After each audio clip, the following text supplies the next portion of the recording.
Uh, each femicide, it's not an isolated tragedy, and we see that in a very eloquently sad fashion this year.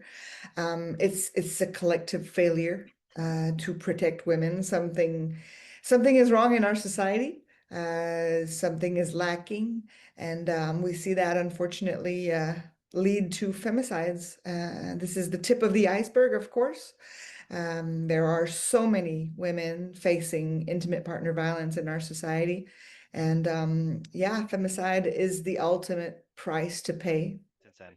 It hasn't been only the pandemic. We knew it was only part of the reason. We thought that the quickening that happened after the pandemic finished was maybe part of why there were more femicides.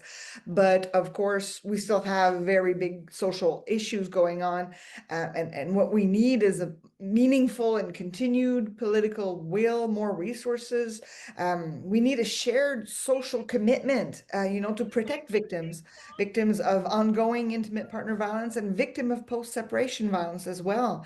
And also, and that's something we rarely talk about, but we need to collectively hold abusers responsible, held them accountable for their actions. Um, uh, Too often, we see almost people finding excuses for abusers, even abusers who committed femicides. We can see how much work we still have to do. We can see how much sexism still has a hold on our society. And so each and every one of us is part of the problem and also can be part of the solution. Dominator. Each story is different, but it's also the same. The details of the stories are different. The details of the events, the details of people's lives, their background, or where they come from, that's different.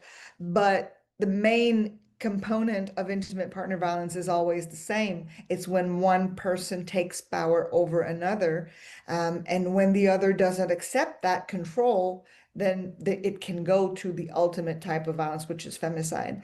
So they're different, but they're the same as well. Thank you. Well, one thing that's important to us is, we've been getting a lot more people reaching out for help. At SOS, if you look at the past, 7 or 8 years, we've gone from 25,000 calls a year to 60,000 last year. The number of people asking for shelter has also increased from somewhere around 7,000 to almost 20,000 last year.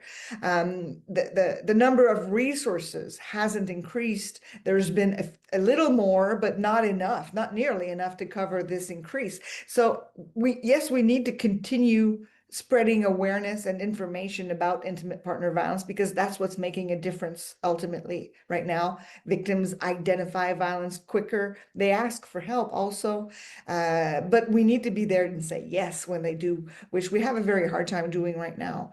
There's days like today where we have very little shelter space available. Last year, overall, we only had availability 46% of the time, which is not enough. We should always be able to say yes when a victim is asking for shelter services. We should always be able to say yes soon when someone needs counseling regarding intimate partner violence. This is not something you can be on a waiting list for.